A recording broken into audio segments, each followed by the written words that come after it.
Connaître et utiliser les unités de mesure de longueur.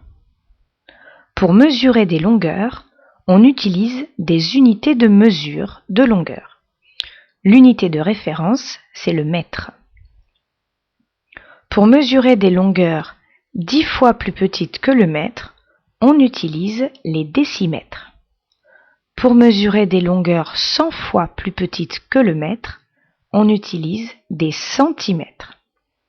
Et pour mesurer des longueurs 1000 fois plus petites que le mètre, on utilise les millimètres. Toutes ces mesures sont plus petites que le mètre. Ce sont des sous-multiples du mètre.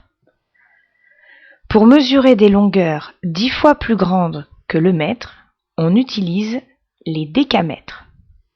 Pour mesurer des longueurs 100 fois plus grandes que le mètre, on utilise les hectomètres.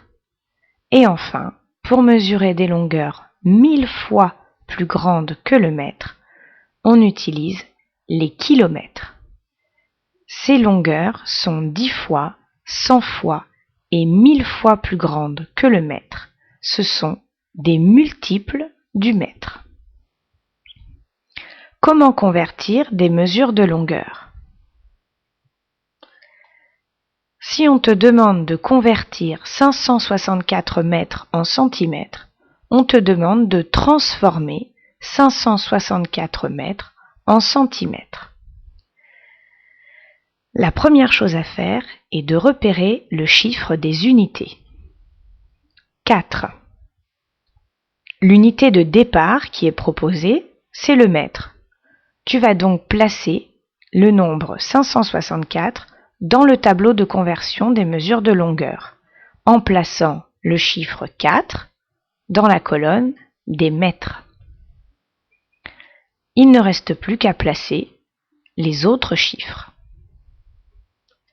À présent, il va falloir transformer cette mesure en centimètres. Le chiffre des unités, c'était 4, et il se trouvait dans la colonne des mètres. Maintenant, le chiffre des unités va devoir se trouver dans la colonne des centimètres. Pour cela, une seule solution, ajouter des zéros. Le 0 est le seul chiffre que tu peux ajouter ou supprimer dans un tableau de conversion. 564 mètres est donc égal à 56 400 centimètres. On te demande maintenant de convertir 564 mètres en kilomètres. Toujours le même principe, on repère le chiffre des unités et on le place dans la colonne de l'unité de départ. Ensuite, il va falloir transformer, convertir et le chiffre des unités devra alors se trouver dans la colonne des kilomètres. Il faut donc placer un 0 dans la colonne des kilomètres et une virgule pour que le chiffre des unités devienne celui qui se trouve dans la colonne des kilomètres. 564 mètres, c'est égal à 0,564 km.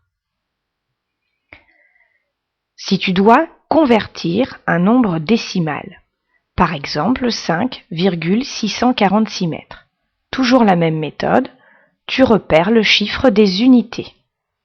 5. Et tu le places dans l'unité de départ, ici, les mètres.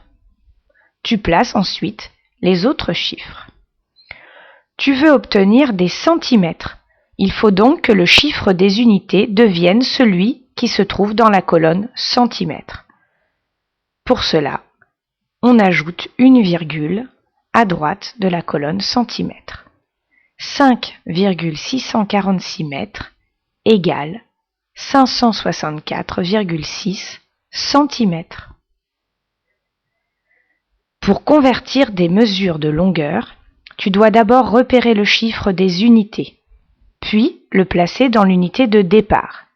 Souviens-toi qu'aucun chiffre ne peut être ajouté ni supprimé à part le 0. Seule la virgule doit être déplacée. À demain en classe.